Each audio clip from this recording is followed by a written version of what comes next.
Anh thấy nhiều chứ, khá nhiều rồi.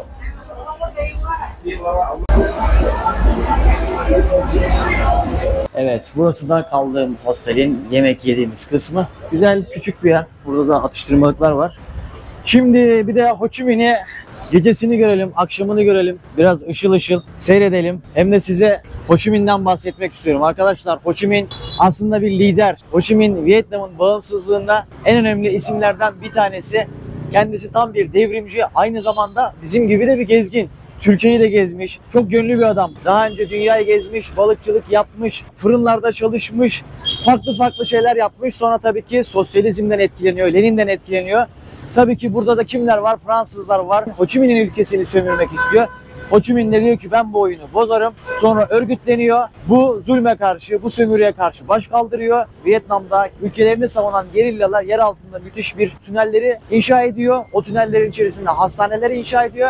Ve derken ülkelerini savunuyorlar ve ülkelerinin özgürlüğünü, bağımsızlığını kazanıyorlar. Ho Chi Minh de çok önemli ki Vietnam'ın en büyük şehrine Ho Chi Minh'in adını vermişler. Ho Chi Minh bu arada dedim ya çok yönlü, aynı zamanda şair. Cezaevinde bulunduğu süre zarfında Çince şiirler yazmış, holigramlı şiirler yazmış. Rusya'ya gidip sosyalist gruplar tarafından eğitilmiş, Amerika siyah desteklemiş. Ama o hep böyle ülkesinin menfaatini benimsemiş ve neticesinde bağımsızlığı kazanmış. Çok sade bir hayat sürmüş. Ölmeden önce demiş ki ben öldükten sonra benim küllerimi Vietnam'ın dört bir tarafına salın. Ama öyle yapılmamış tabii ki. Onun içinde anıt yapılmış.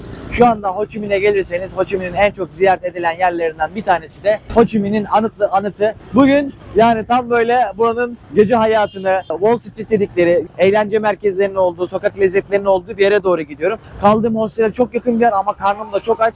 Bir şeyler de atıştırmak istiyorum. Hem de orayı size göstermek istiyorum. Kanalı takip edenler bilir. Çok böyle gece hayatı çekmiyorum. Ne demek istediğimi anlayacaksınız. En son işte Tayland'da öyle bir atmosfere girdim. Gerçekten uzun süre başımın ağrısı geçmedi diyebilirim. Ama tabii ki size göstereceğim. Tabii önce Vietnam'da karşıdan karşıya geçmemiz gerekiyor. Bunlar Vietnam'da süs olarak yapılmış. Kesinlikle kimse yayaya yol vermiyor. Derken yok o da vermedi. Ama merak etmeyin, baksanıza yani tam bir kaos.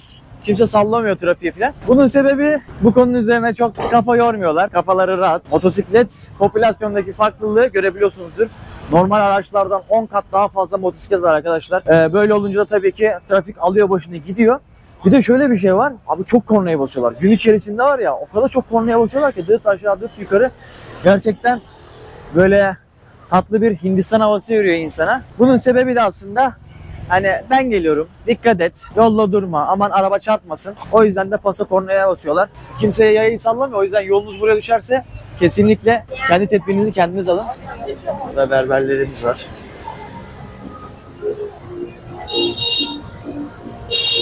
Yarın burada yaşayan Türklerle buluşacağım.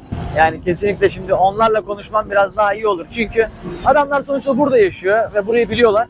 O yüzden bana çok rahat bilgiler verirler. Şimdi Çin buraya yakın olduğu için burada aslında çoğu şeyin uygun olacağını düşünüyorum.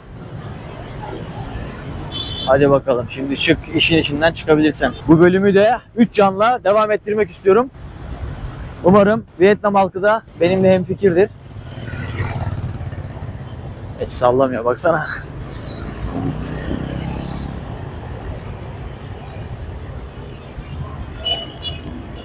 Bayağı restoran var. Çin restoranları. Tabii ki biz halk lokantasına gidiyoruz. Küçük esnafa gidiyoruz. Peki ne diyorsunuz? Işıklandırmalar. Her yer süslenmiş. Bu arkadaşlar da muhtemelen çalışıyor burada. Yine buraya gelip masaj yaptıranlar çok fazla. Ve We Win Walking Street. Sizi zaten yolda direkt müzikle karşılıyorlar. Do you have a short? Ya short alacağım. O yüzden short bakmak istiyorum ama. Many short. Okay. 150 lira falan ediyor şunlar. 110 bine düştü. Yani 20 bin daha kıstı. Black okay. Ya black ya. Abi şöyle hem denizde giyebileceğim hem de böyle dışarıda giyebileceğim bir şeye bakıyorum. Bak şunlar 450 bin. Gelmişken I will buy this one. Okay. Also can I ask you the prices this one? Arkadaşlar buraya geldiniz. Yani Vietnam'a geldiniz ve şöyle bir mont almak istiyorsunuz. Kışlık. Üzerinde The North Face yazıyor. Is this original? No, made in Vietnam. In Vietnam. Vietnam'da yapılıyor. Orijinal değil. Bak 600 bin Vietnam dongu. O da 862 lira yapıyor. Şunu 862 lira alıyorsunuz. Sadece 23 dolar. This is same price. Yeah, same price. Bu da aynı şekilde. Bakın 862 lira. Şurada winter. Winter and Ah. rain. Winter ve yağmur ve kış için. How much also? This one 550. Ha, 550. Arkadaşlar ablamızın da tanıtımını yapalım. Bakın shop 213 diye bir yer. Saat 9'da akşam 11'e kadar hizmet veriyor. Hemen Ho Chi Minh merkezde Family Mart'ın yanında. Yolunuz düşerse but you will give discount right? Okay. Ha, 790 lira. Şunlar bakın şöyle tişörtler. Tişört how much money is on? 150. Yeah. 150. Bak bunların hepsi 150 yani neredeyse 6 dolar 215 lira civarında. Sırt çantalarını sormak istiyorum. Sırt çantaları 700-800 bandında. Bakın şu 250-300 lira. Bak şu güzelmiş. Şunun fiyatı ne?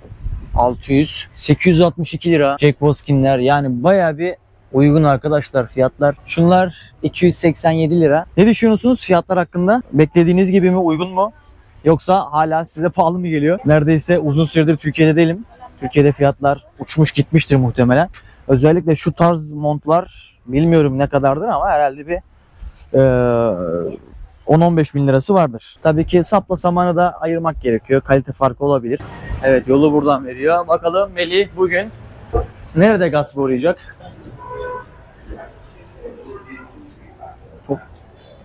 Mimari çok değişik gelmiyor mu ya? Bana öyle geliyor yani çok farklı bir mimari var burada. Baksanıza sokaklara. Evler. Buralar ev yani şu anda.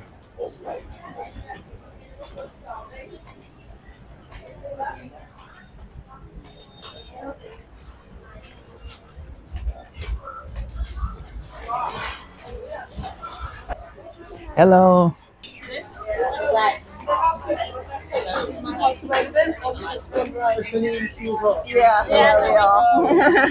An Map Restaurant diye bir yere gideceğim. An Map Restaurant.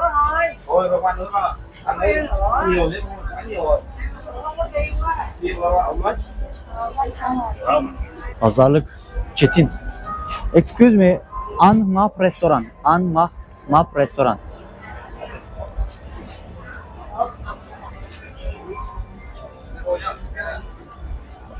Okay. Thank you so much. How much? 40 minute diyor, how much diyor. Pazarlık diyor, akıyor diyor. Nerede bizim mekanımız? Önünden geçmişim. Bakın böyle bir yer var. Antmap diye. Yemeği yiyeceğiz. O boş yer de yok ya burada. Bayağı bir sıra var. Bütün sırt çantalı gezginler veya da genç gezginler burada şu anda. Böyle etrafta fiyatları da göstereyim. Ama burası daha ekonomik. 50-60 liraya karnınızı doyurabiliyorsunuz burada. Yani 50-60 liraya en azından öğün var. Arkadaş bakıyorum bir yandan ne seçebilirim, ne yiyebilirim diye. Burada pirinç çok fazla. Şöyle söyleyeyim ki Çin'den sonra dünyada en fazla pirinç üretilen yer Vietnam. O yüzden pirinç mutfaklarının zaten olmazsa olmazı. Yine seafoodlar var. Deniz ürünleri var. Karides var. Karidesi bolca tüketiyorlar. Yani bizdeki gibi çeşitlilik yok. Yani yumurta çok kullanılıyor. Deniz ürünleri çok kullanılıyor. Domuz eti çok kullanılıyor. 10 dakikalık beklemenin ardından arkadaşlar neyse ki oturdum, bayağı bir sıra var yalnız. Yani ne kadar ihtiyaç var ki burada insanlar sırada bekliyor. Şöyle bir yer yani yine evden bozma. Burası ev, arka taraf ev.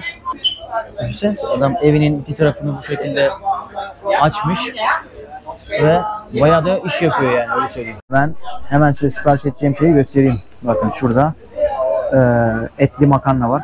Hiç mideyi bozmadan denemek istediğim o. Fiyatlar da dediğim gibi 10.000'i gördüğünüz zaman o bizim 14 liraya tekabül ediyor. Yani 40.000'i gördüğünüz zaman 56 lira. Benim yiyeceğim de 50. Bu da ne kadar ediyor arkadaşlar? 70 lira. Siparişimiz geldi arkadaşlar. Bakabildiğin etli makarna bu.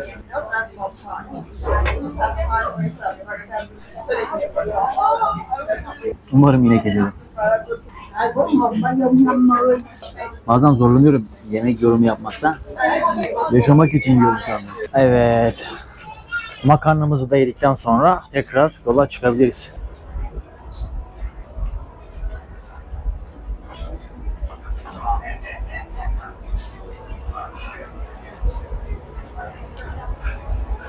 Ablam deniz kabuğu yiyordu. Buralar muhtemelen masaj salonları. Ve buranın en meşhur caddesine bir anda giriş yaptım. Nasıl giriş yaptığımı da bilmiyorum ama evet, böyle bir yer.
Muhtemelen ses şu anda patlıyordur arkadaşlar. O yüzden konuşmamın pek anlamı yok diye düşünüyorum. Her yerden müzik geliyor. Bangır bangır müzik geliyor. Bu yolu trafiğe kapatıyorlar. Sağda solda gördüğünüz gibi zaten her yerde mekanlar var. İnsanı çekmek için bütün renkler, bütün ışık, gösteri, kadın, seksüel şeyler hepsi kullanılmış. Tek amaç güdüleriyle insanları para harcamaya teşvik etmek, eğlencenin içerisine çekmek, şu parıltılı hayatın içerisine çekmek. Melih kardeşim, burada bana ne felsefe yapıyorsun diyebilirsiniz. Ama öyle arkadaşlar ya, yani nasıl ben buradayım demek istiyor. Mekan nasıl ben buradayım demek için yırtınıyor. Burada müşteri toplamaya çalışan kızlar var. Onlar da çalışıyor. Amaçları müşteri toplamak.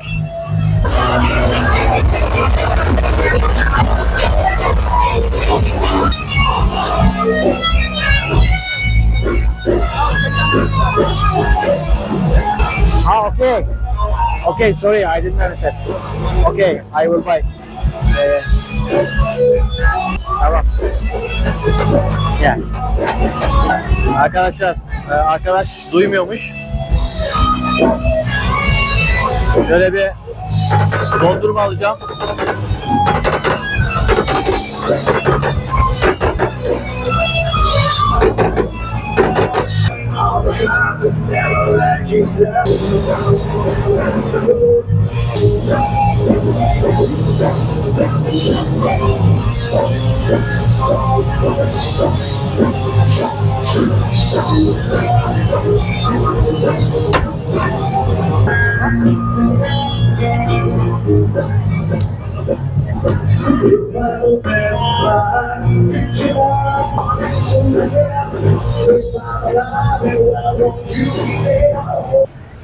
Biliyorsunuz yani bu Güneydoğu Asya'da bu tarz eğlence sokakları çok fazla. Tayland'a gittiğiniz zaman da işte görebilirsiniz. Kamboçya'da da görebilirsiniz ki yani buranın en gelişmişi, bu tarz bir yaşam tarzını benimsiyorsanız Tayland. Ben bir ara gideyim dedim, bir video çekeyim dedim orada. Timsah denediğim video vardı hatta. İzlemeyenler varsa onu izleyebilir. O videoda edit kısmında kulağımın zarı patladı diyebilirim. Yani o kadar çok ses patlamış ki. Orada herkes yarışıyor. Yani böyle oturayım müzik dinleyeyim falan. Yok ama insanlar eğleniyor. Tabii ki herkesin eğlence anlayışı farklı. Daha saat erken olduğu için muhtemelen insanlar daha yeni çıkmaya başladı. Saat şu anda 7-8 falan. Baksanız abi ya, yani bayağı kalabalık. Her yer dolup taşmış. Bu ülkede 100 milyon insan yaşıyor. Elveda Buluyan Walking Street. Yarın benim için biraz daha farklı olacak. Burada yaşayan Gökhan abiyle beraber buraya gezeceğim. O yüzden kanala abone olmanızı tavsiye ederim. Bu tarz videoların devamı gelecek. Lütfen benimle yorumlarınızı paylaşın. Vietnam'da görmemi istediğiniz bir yer varsa lütfen yazın. Bir dahaki videolarda görüşmek üzere. Kendinize iyi bakın.